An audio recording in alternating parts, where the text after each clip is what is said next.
susuan. Nah, itu bagaimana Kiai Mat menanggapi statement tersebut Kiai Mat? Oh, ya. Sebenarnya bukan hanya Ustadz Yusuf Romli. Tadi saya dikirimkan oleh seorang teman tentang tulisan Kiai Ma'ruf Khazin ya. Kiai Ma'ruf Khazin yang juga menulis hal yang sama dengan Ustadz Idrus Romli. Kiai Ma'ruf Khazin ini adalah Ketua Komisi Fatwa MUI di Jawa Timur. Beliau juga sama dengan saya di Lembaga Bahsul Masail PBNU ya. Kita pernah beberapa kali bertemu dalam forum LBM PBNU. Yang disampaikan dari tulisan Kiai Ma'ruf Khazin, beliau ini mengatakan bahwa saya tidak akan mengkhianat ilmu pengetahuan saya yang didapatkan, bahwa Surah Istifadah itu adalah salah satu tools di dalam penetapan nasab ya. Dengan mengutip apa yang ada di dalam kitab Bukhari, ditulis oleh Kiai Ma'ruf Khazin, babu syahadati 'alal ansabi war radha'il mustafidi wal mauti al qadimi wa qala an-nabi sallallahu alaihi wasallam arda'atni wa aba salamata suwaibatu wa tasabbuti fihi. Ini katanya ada di dalam kitab Imam Bukhari. Lalu Kiai Ma'ruf Khazin juga mencatat bahwa Ibnu Hajar Al-Asqalani mensarahi bab ini dengan hadhihi tarjamatu ma'qudatun li syahadatil istifadati wa dzakara minha an-nasaba wal radha'ata wal maut al-qadima fa amma an-nasabu fa yustafadu min ahaditsir radha'ah wa innahu min lazimihi wa qad nuqila fihi al-ijma'. Kata Kiai Ma'ruf Khazin, dari sini bahwa ada ijma tentang bolehnya penetapan nasab dengan suhra wal istifadah. Nah, saya setuju itu bahwa ada sebuah kesepakatan ulama bahwa penetapan nasab boleh. Ini lafadznya jaza ya.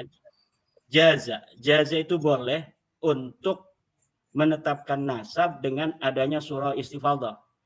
Kalau kita sudah mengenal Gibran itu anaknya Pak Jokowi, sudah suhra dan istifadah, dari media kita mendengar, maka boleh kita ketika ditanya orang bersaksi siapa ayahnya Gibran, maka kita jawab ayahnya Gibran adalah Pak Jokowi. Apa alasan Anda mengatakan Gibran itu anak Pak Jokowi? Suhra wal istifadah.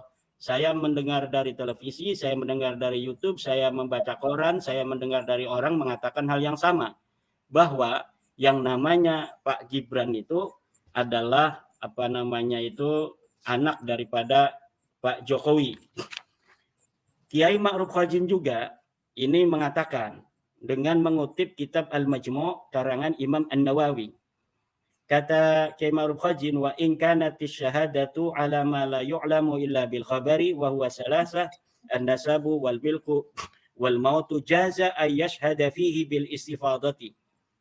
Wa in istafada bin nasi anna fulanan ibnu fulanin au anna fulan Hashimiyun au Umayyun jaza ay yashhada bihi. Al-Majmu' halaman 252 juz 20. Itu tulisan daripada Kiai Ma'ruf Khazin. Ya, betul sekali itu. Dari apa yang disampaikan atau yang dikutip oleh Kiai Ma'ruf Khazin sampai di situ betul. Tetapi ada syarat istifadah yang tidak disampaikan oleh Kiai Ma'ruf Khazin. Saya sudah mencatat ini dari pengarang yang sama, Imam Nawawi, pengarang Al-Majmu', di dalam kitabnya yang lain namanya kitab Raudatul Talibin.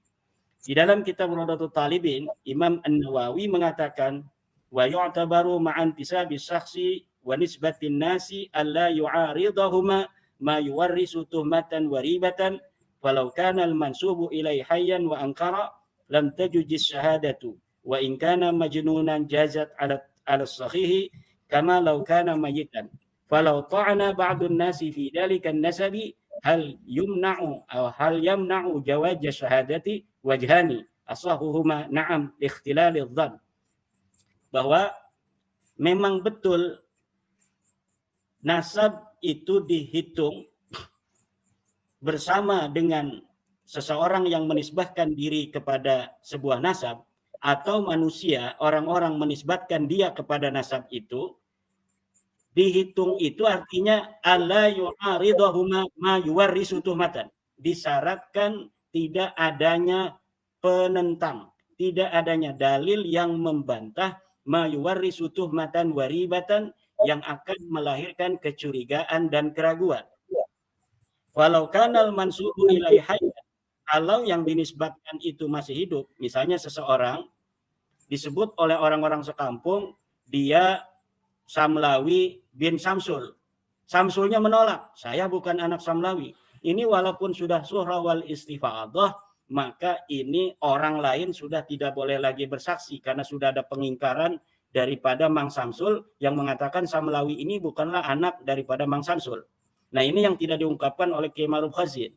Jadi betul apa yang dikatakan oleh Kiai Ma'ruf Khazin bahwa nasab ini sudah diijma' oleh ulama, boleh, hanya boleh saja, boleh untuk ditetapkan dengan surah wal istifadah, tetapi Kiai Ma'ruf Khazin tidak menyampaikan syarat surah istifadah, yaitu yang tidak boleh bertentangan dengan dalil, yang tidak boleh bertentangan dengan kenyataan. Ini yang mestinya, kalaulah Kiai Ma'ruf Khazin mengatakan bahwa saya tidak akan mengkhianati ilmu saya, maka seharusnya Kiai Ma'ruf Khazin itu juga membaca kitab yang menerangkan tentang syarat istifadah itu, baik di dalam kitab fikih semacam Rawdatul Talibin karangan Imam An-Nawawi yang saya bacakan tadi, maupun di dalam kitab ilmu nasab seperti milik Khalil Ibrahim, kemudian milik daripada Sayyid bin Haidar, Husain bin Haidar Al-Hashimi, yang menyatakan bahwa surah dan istifadah itu tidak boleh ada penentang.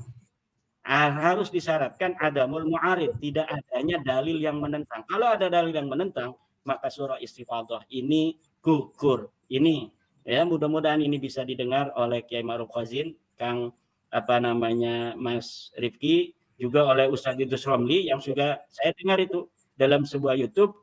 Ustadz Idrus Romli mengutip bab yang ada di dalam kitab Al-Bukhari bahwa Nabi besar Muhammad SAW mengatakan, saya disusui oleh Suwaibah, dan itu adalah surah dan istifadah. Kemudian Nabi Muhammad menerima daripada surah istifadah itu. Betul, selama tidak ada yang menentang. Sekarang saya tanya itu sama Kiai Ma'ruf Khazin, Ustadz Idrus Romli, ada tidak yang menentang bahwa Suwaibah menyusui Nabi Muhammad? Tidak ada.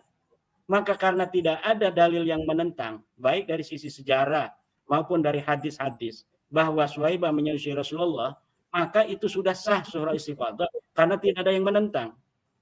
Jika ada yang menentang surah istifadah itu, misalnya ada orang yang hidup di zaman Nabi mengatakan, ya Muhammad, apa yang dikatakan orang tentang bahwa engkau disusui oleh Suwaibah itu tidak benar, maka surah istifadah itu ditolak. Nah, maka ini syarat surah istifadah yang banyak ini dilupakan oleh orang yang membela nasab Alawi tersebut. Begitu Mas Rifki.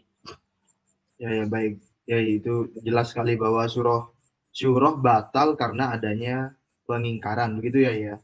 Pengingkaran. Ya. Ya ini saya sepertinya butuh cerita dari Kiai Imad ini. Itu kan ada ceramah dari Pak Qurtubi Lebak itu ya. Beliau mengatakan bahwa Kiai Imad itu bahas nasab karena sakit hati nyalon bupati gak didukung.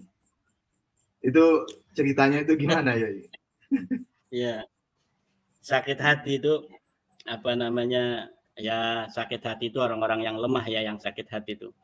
Kalau mengenai calon mencalon itu, Mas Rifki, keluarga saya ini ya selain dari keluarga pesantren santri juga keluarga banyak politisi.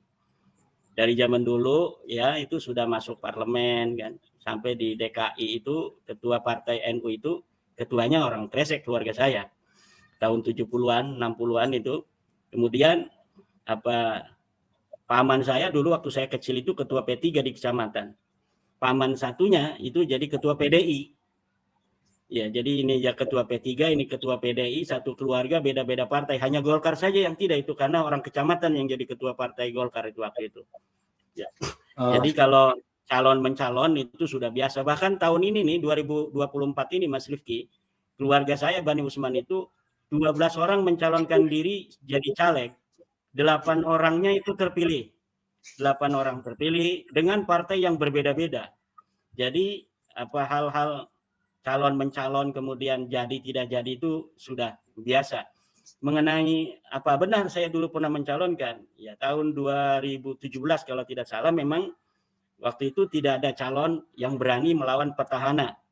Ya petahana nggak ada yang berani. Maka saya menampilkan diri untuk memberikan jawaban kepada masyarakat bahwa harus ada orang yang berani untuk demokrasi ini semakin sehat. Akhirnya saya mencalonkan diri, sudah daftar ke partai PKB, gitu, partai P3, partai Demokrat, gitu. Biasa kita sebagai santri yang juga memahami ilmu politik ya, karena saya juga pernah kuliah ilmu politik. Itu kemudian kita mengadakan silaturahmi ke berbagai macam komunitas, ke tokoh-tokoh komunitas, ke kiai, ke para tokoh-tokoh masyarakat, termasuk kepada Pak Qurtubi itu, ya kan. Kemudian orang yang mencalonkan diri yang memang harus sering sowan-sowan kepada para tokoh untuk mendapatkan dukungan politik kan. Nah, kemudian itu ada syarat-syarat tertentu ya, misalnya tadi seperti yang diucapkan itu juga ada yang lainnya juga ada syarat nanti Tangerang harus bersyariah. Ya, karena saya ini kan dari keluarga besar NU, dari kecil itu adalah lingkungan Nahdlatul Ulama ya, paman-paman saya itu dari Tebu Ireng. Kemudian kita diajari agama itu agama yang substansialisme, bukan agama formalisme, di mana simbol-simbol keagamaan itu tidak terlalu penting daripada isinya, yaitu yang itu ditanamkan oleh ajaran-ajaran Nahdlatul Ulama. Ini tahun 1936 di Kresek itu sudah ada majelis wakil cabang.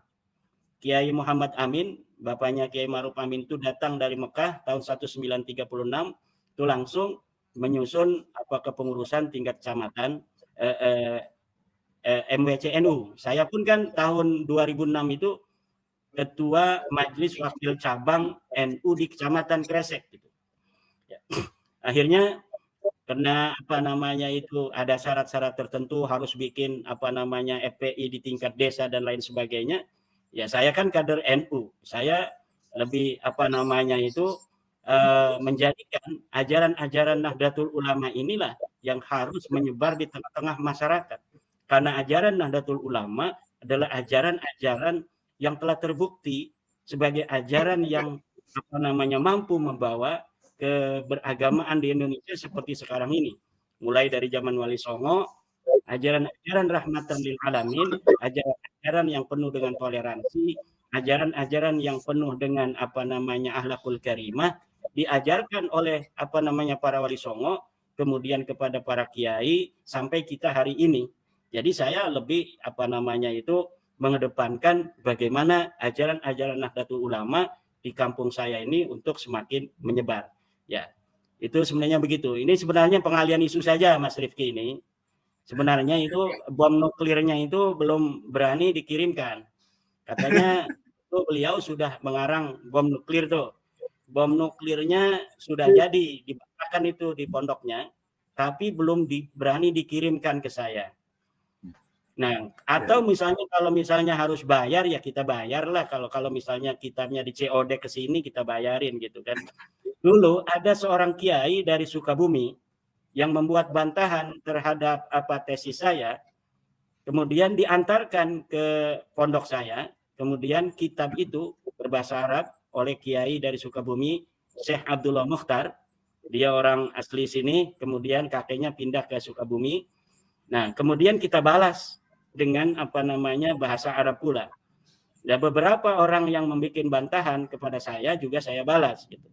Beliau juga kalau beliau mengantarkan atau misalnya mengirimkan melalui kurirnya bahwa ini ada bantahan ini yang membantah daripada tesis saya, ini jawaban-jawabannya. Nanti akan saya jawab dan saya akan kirimkan ke beliau gitu Mas Rifki. Jadi nggak usah bikin narasi-narasi yang bermacam-macam. Bikin aja kitabnya, kalau sudah ada ya tolong dikirimkan agar kita bisa untuk menganalisa dari sisi apa ilmu nahunya, ilmu sorobnya, atau dari sisi apa yang paling penting itu adalah apakah apa yang apa namanya dia tulis itu nanti akan bisa menjawab daripada apa-apa yang kita pertanyakan selama ini. Satu, tentang apakah ada dalil bahwa Ahmad bin Isa pernah hijrah ke Hadramaut? Apakah ada dalil yang mengatakan Ubaid sebagai anaknya Ahmad? Apakah ada dalil yang menyatakan bahwa Ubaid ini punya anak namanya Jadid gitu kan? Nah, itu saja yang paling penting. Adapun secara epistemologis nanti, misalnya tentang apa-apa yang telah diangkat oleh para pembela Balawi di Rabita itu seperti Suhra dan Istifadah, itu bisa juga kita masuk di dalam perdebatan itu, karena itu perdebatan ilmiah yang epistemologis, yang jawaban-jawabannya sudah ada di apa namanya kitab-kitab fikih para ulama. Kita tinggal membaca, kemudian kita bisa menganalisa dan menghipotesa, kemudian mengambil kesimpulan. Begitu, Mas Rifki. Ya, Iman, saya mau menanyakan sedikit lagi. Nanti jawabannya singkat aja, enggak apa-apa. Berarti dulu ketika Kiai Mat itu bersilaturahmi ke Pak Qurtubi Lebah itu ada persyaratan untuk harus bikin FPI sampai tingkat desa, begitu? Atau salah kesimpulan saya? Saya terlalu lama ya, jadi lupa secara detailnya. Yang saya ingat itu tentang Tangerang bersyariah, dan membuat FPI tingkat desa begitu. Betul, itu ada itu. Ada ya. Tapi Kiai Mat lebih memilih untuk nuansa kultural NU gitu ya. Ya, karena memang di sini nggak bakal laku kan, kalau daerah kita ini daerah yang sangat Nahdlatul Ulama sekali gitu. Ya, satu lagi ya ini ini ada Alfian Tanjung itu juga bilang bahwa Kiai Mat ini bagian dari proksi. Nah, ini terserah ini proksi ini mau dimaknai bagaimana ini, monggo, gimana respon dari Kiai Mat? Saya tadi dikirim oleh teman juga, ada katanya Ustadz PKI, kan Ustadz Alfian Tanjung itu dikenalnya Ustadz PKI kan, ceramah di masjid, ceramah di mana saja yang dibicarakan adalah PKI, maka disebut oleh orang sebagai Ustadz PKI kan, Alfian Tanjung gitu. Ustadz Alfian Tanjung ini terlalu banyak memikirkan teori konspirasi. Jadi sehingga apa yang ada di dalam otaknya semuanya konspirasi. Jadi saya kira apa yang beliau sampaikan itu seperti ini, ada proxy kan, proxy war lah. Lebih lengkapnya proxy war. Karena kalau proxy saja itu bisa alat-alat di internet kan. Jadi proxy war itu adalah perang proxy, yang perang dua negara tapi tidak mau langsung untuk berhadapan, kemudian mengambil tangan orang dari pihak ketiga untuk ada di tengah-tengah itu. Jadi sehingga peperangan itu bukan langsung dua negara itu. Nah, itu teori-teori semacam itu ya, teori-teori yang sering dibahas oleh kaum fundamentalis karena tidak bisa menjawab daripada kenyataan. Jadi kenyataan yang terjadi, yang dia pandang dengan mata kepalanya, kemudian karena dia tidak mampu untuk mencari jawaban secara spiritual, secara secara ilmiah dan lain sebagainya, akhirnya mereka membuat kambing hitam dalam benaknya. Maka kambing hitam inilah yang namanya teori konspirasi yang mereka pahami. Sehingga apa yang mereka perjuangkan adalah angan-angan belaka.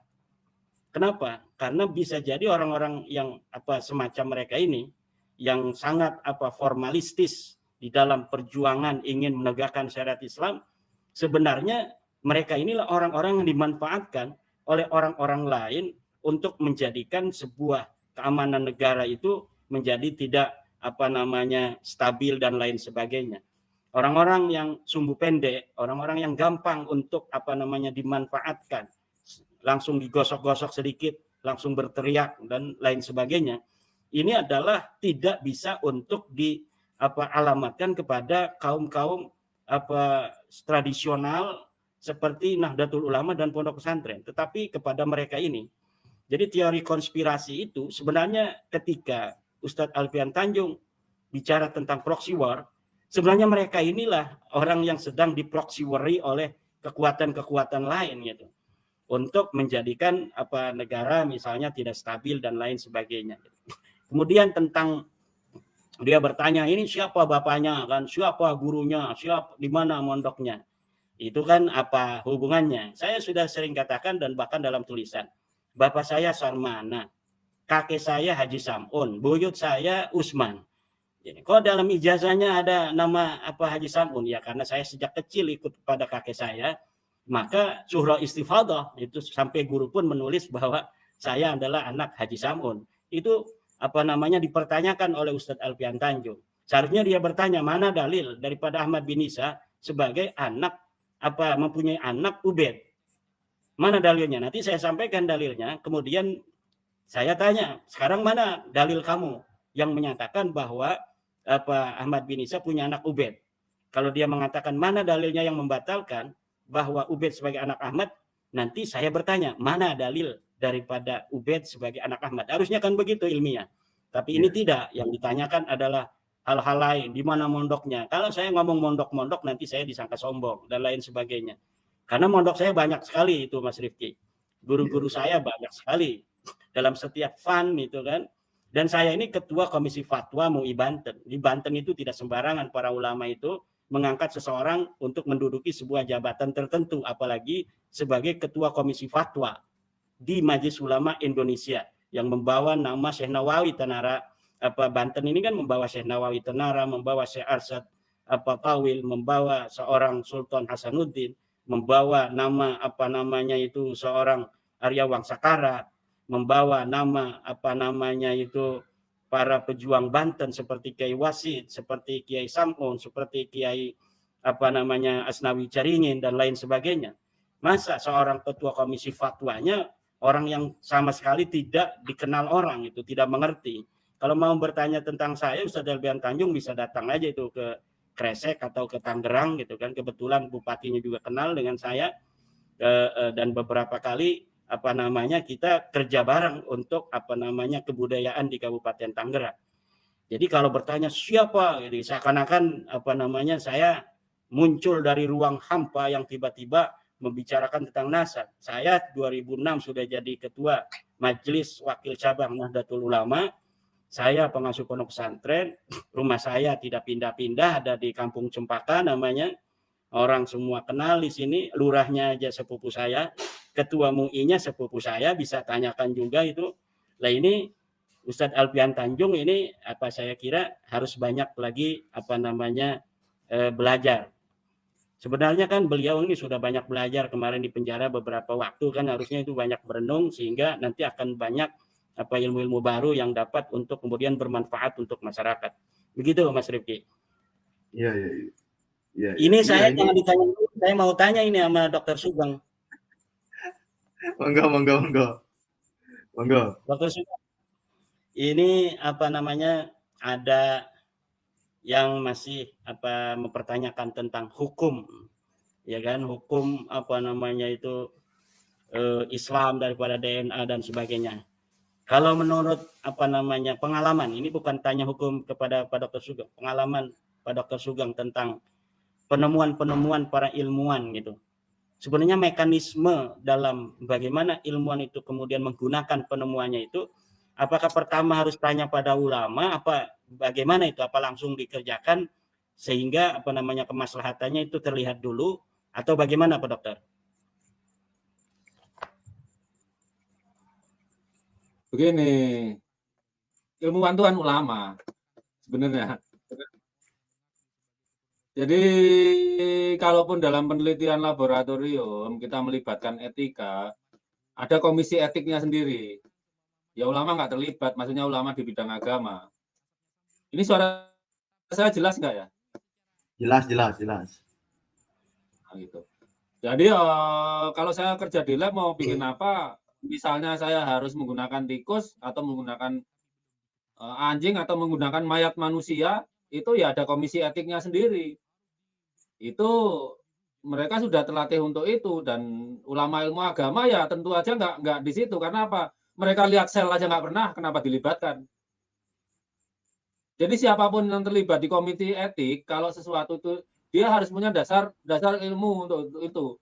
Ingat dalam ilmu pengetahuan itu tahu, pengetahuan kan tahu gitu. Jadi yang nggak tahu urusan itu ya nggak bakalan ditanyai gitu. Jadi memang kebanyakan kerja ilmiah itu tidak melibatkan ulama yang nggak ada hubungannya, yang ilmunya nggak ada hubungannya. Tapi pasti melibatkan ulama. Ya misal gini, seperti aturan kalau etika misalnya penelitian yang melibatkan sel telur gitu ya, manusia. Ya nggak boleh penelitinya ngambil sel telur sendiri, itu malah harus sel telur dari donor. Seperti itu ada komisi etika yang mengawasi gitu. Ada tetap ada etika dalam ilmu apapun, ilmu biologi, ilmu fisika tetap ada. Tapi kan ilmu pengetahuan itu empiris. Nggak bisa aturan Islam dipaksa orang yang penelitinya Kristen harus nurut, nggak bisa. Bahwa namanya etika dalam ilmu pengetahuan itu kesepakatan bersama. Mau Islam, Hindu, Buddha, semua sepakat dulu. Etikanya mana yang boleh dan tidak boleh itu tetap ada. Gitu saya rasa. Oh, kalau saya sedikit nanggapi ya, tadi saya jadi tertarik tapi nunggu Kiai Imad selesai. Masalah Alfian Tanjung dan Kiai Qurtubi ini kayaknya mereka itu tidak biasa berdialektika ya. Kata ingat kalau dialektika Hegel itu kan dari tesis, antitesis, bolak-balik ini. Ini antitesisnya selalu melebar kemana-mana. Bukan suatu jawaban yang seharusnya disampaikan gitu. Sepertinya mereka tidak cukup terdidik untuk disiplin akademik. Itu kalau anak kuliah, benar kuliah, itu oleh profesornya selalu dididik untuk disiplin akademik. Jangan keluar dari masalah yang didiskusikan.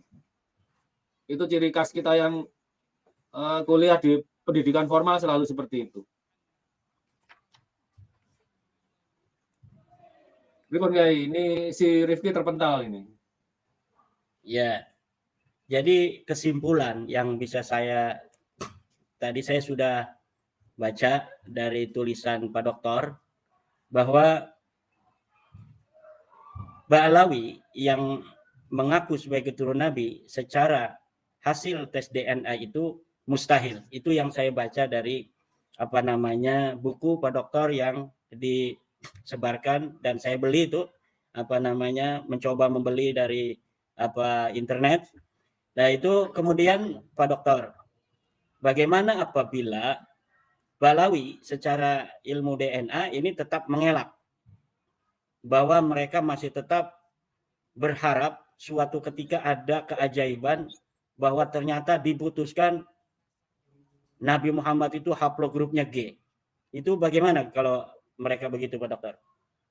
Nah, kalau Nabi Muhammad haplogrupnya G kan harus ketemu Bani Harun haplogrupnya G. Bani Tamim haplogrupnya G.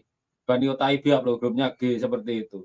Nyatanya kalaupun ditemukan tuh kakek bersamanya di atas Nabi Ibrahim. Cara melawan tuh seperti itu. Jadi kalau misalnya merasa haplogrupnya Nabi Muhammad G, kebetulan dia kan nasabnya sama dengan Imam Ali gitu ya. Maka dia harus mencari sesama Bani Ismail yang haplogrupnya G. Tapi kakek bersamanya seumur Sayyid Adnan sesuai sejarah. Nyatanya kan enggak. Saya ketemu Bani Tamim yang haplogrupnya G dengan Bani Alwi. Ternyata kakek bersamanya 14.800 tahun yang lalu. Itu jauh di atas umurnya Sayyid Adnan. Seperti itu. Silahkan saja semua. Kemarin ada yang bikin di Facebook atau bilang, oh ternyata ada keturunan Nabi Muhammad haplogrupnya E, berarti Nabi Muhammad haplogrupnya E. Ya nggak bisa seperti itu. Pohon keluarganya disusun. Oke, kita terima misalnya dia ada keturunan Al-Husaini. Al-Husaini E, cari yang Al-Hasani E, kemudian cari keturunan Imam Ali yang lain dari Umar, Abbas, terus Hanafi yang juga E. Kemudian dihitung jarak genetiknya. Benar nggak mereka jarak genetiknya 1.400 tahun yang lalu? Kemudian naik lagi, dicari Bani Tamim yang E, Bani Utaibi yang E, Bani Mutairi yang E, terus Bani Saud. Raja Saud itu kan keturunan Nabi Ismail kan. Bani Saud yang E. Kemudian dihitung lagi, beda mutasinya. Benar nggak ketemu di zaman Sayyid Adnan? Kemudian dicari Kohanim yang E. dan seterusnya begitu. Jadi tidak bisa satu orang ini E, terus kita otomatis Nabi Muhammad E, Nabi Ibrahim E. Ya enggak, kita harus cari sepupunya yang E. Pekerjaannya Itu harus begitu. ada, Dok. Saya kan lihat itu ada banyak sekali para ilmuwan yang sudah berkesimpulan bahwa Nabi Muhammad dan orang Arab itu haplogrupnya J. Apakah ada satu saja ilmuwan di dunia ini yang mengatakan bahwa Nabi Muhammad haplogrupnya G? Ada jurnalnya gitu, Pak Dok? Enggak ada. Jadi gini, setahu saya ilmuwan itu disuruh kita menyimpulkan seperti apa dalam papernya Dr. Hammer itu ada 4 klaster kan. J1, J2 itu ada 2 cabang. Sebentar ya, J2 itu saya lihat papernya sebentar.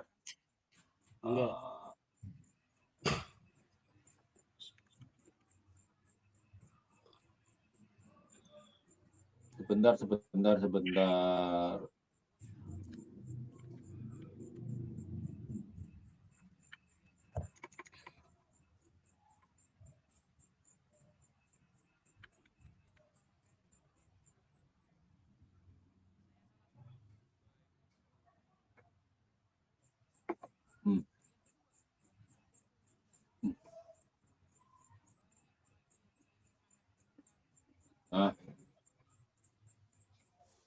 Misalnya di penelitiannya Dr. Hammer itu.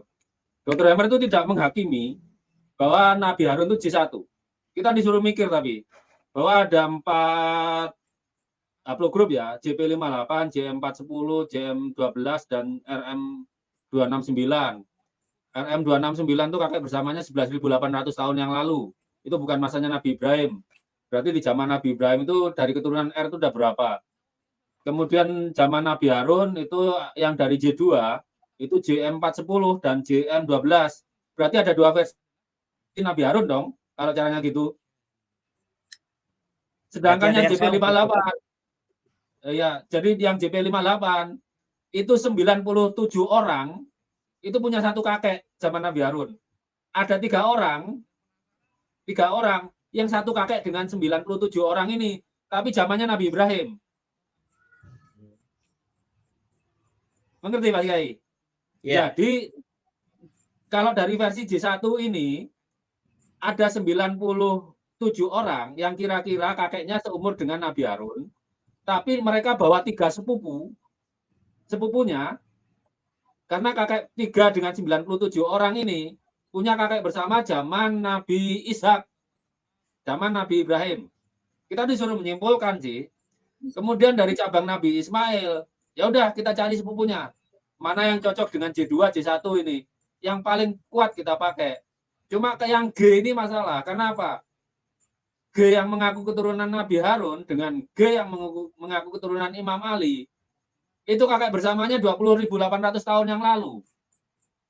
Masuk akal enggak? Enggak masuk akal.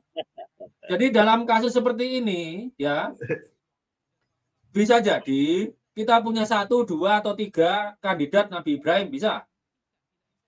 Tapi yang nggak mungkin ya udah kita tolak. Ngapain kita mulut-mulut situ? Kalau udah yang nggak mungkin itu Balawi nih, Dokter. Yang nggak mungkin ini kan Balawi. Iya. Kalau udah kita tolak ya nggak nanti paling ujung-ujungnya akan cuma 2, J1 atau J2. Cuma secara populasi, oke, sekarang kita punya kemungkinan J1 dan J2. Kita pakai pendekatan matematika lagi. Sekarang populasi orang Arab berapa? Katakan berapa juta ya? 60 juta ya. Itu setengahnya laki-laki, 30 juta. Itu 41%-nya 40%-nya itu J1 misalnya. Kan berarti 30 juta, 40%-nya kan berarti 15, sekitar 12 juta lah. 12 juta orang ya. Anggap aja semua pernah mengalami migrasi. J1, J2, pernah terusir lah dari Arab Saudi. Kemudian kita hitung pakai logaritma. Per bapak tiap generasi punya anak rata-rata berapa? Karena dia itu ada yang keluar, mungkin angkanya cuma 1,3 lah, 1,3, 1,2. Itu kalau kita pakai logaritma, kira-kira sampai Nabi Ismail 4.400 tahun yang lalu, itu masih ada nggak 2 atau 3 orang keturunannya? Kalau Balawi mungkin karena cuma 4%, kok baru sampai 5.000. Itu sampai kira-kira 1.500 tahun yang lalu udah habis. Tinggal satu terus ke ujung. Itu nggak masuk akalnya di situ.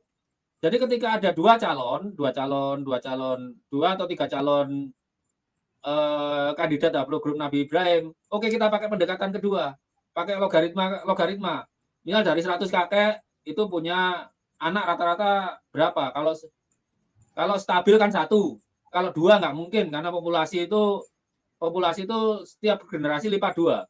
Itu anak cewek dan cowok padahal. Jadi kalau jumlah laki-lakinya nambah, ya paling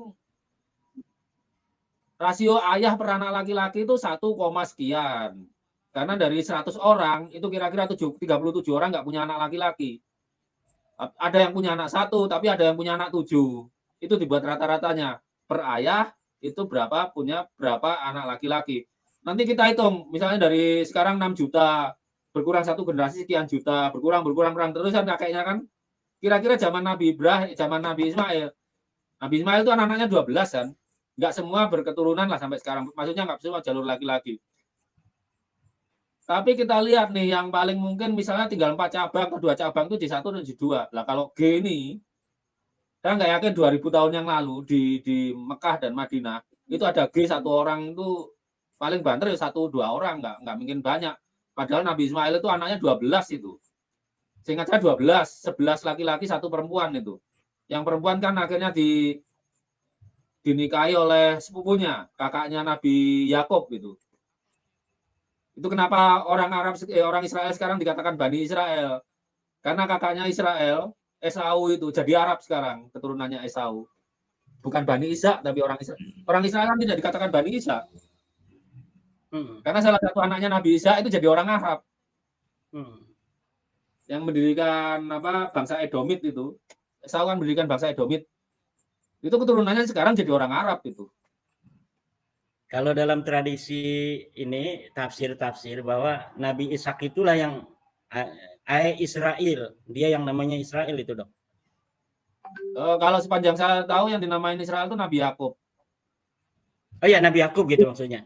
Nabi Yakub. Betul.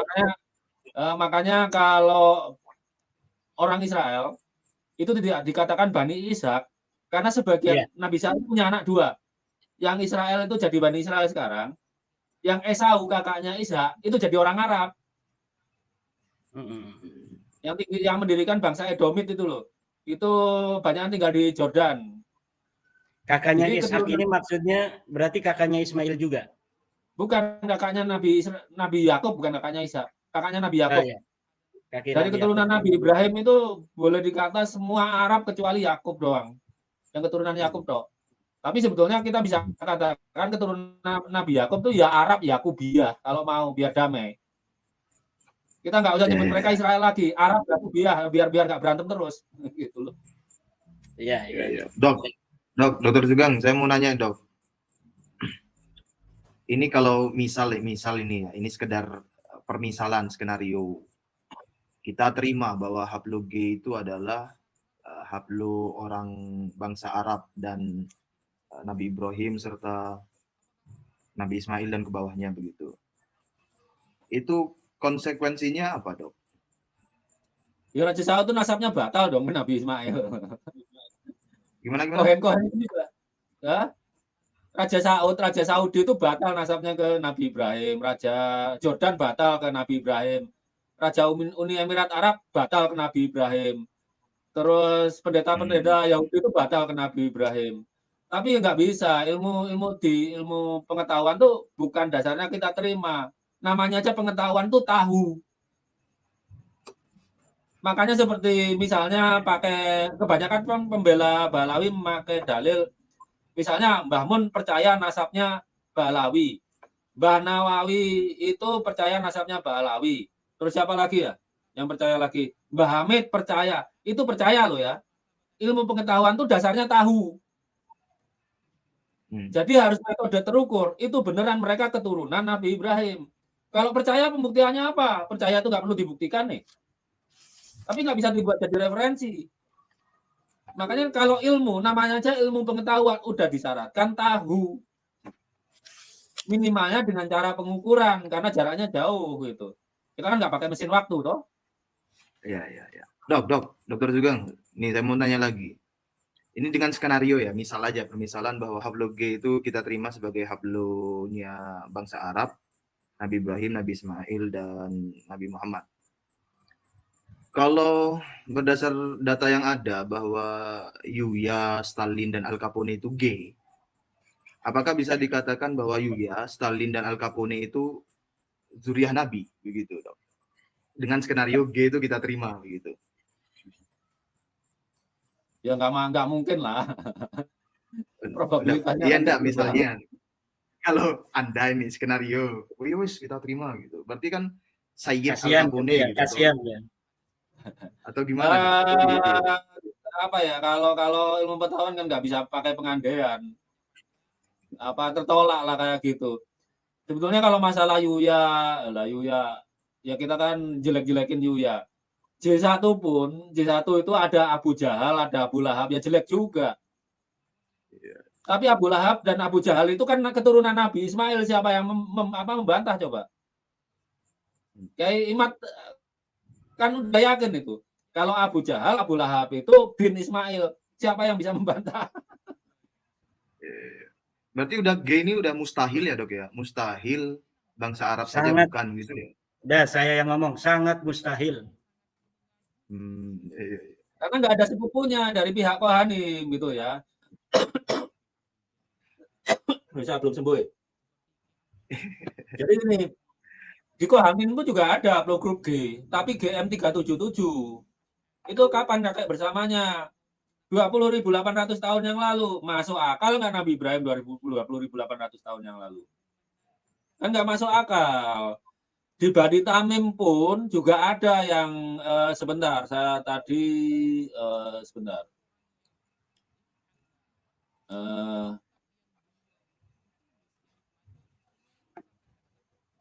Oke, seperti kita pakai, saya kan memakai pendekatan adil lah. Kita kasih peluang bahwa G itu mungkin haplogrupnya Nabi Muhammad. Tapi kan harus cari sepupunya untuk mengkonfirmasi. Saya cari itu kemarin di G Arabia, ketemu Bani Tamim. Jadi Bani Tamim ini sebagian besar, lebih dari 20 kalau nggak sampelnya, 23 berapa itu. Ternyata di JY 4349. Itu ketemu dengan Al-Husaini, Al-Hasani kakek bersamanya di 2000 berapa ya? 2100 sampai 2600 tahun yang lalu lah. Itu kan masih masuk akal umurnya Sayyid Adnan. Tapi kemudian ada Bani Tamim yang juga haplogrup G, sama ada haplogrup G juga di Bani Tamim itu. Tapi ketemu Bani Alawi ini kan kita anggap keturunan Ali nih. Bani Tamim ya keturunan Tamim. Harusnya kakeknya Sayyid Adnan. Tapi begitu dihitung beda mutasinya, dihitung, kakek bersamanya dia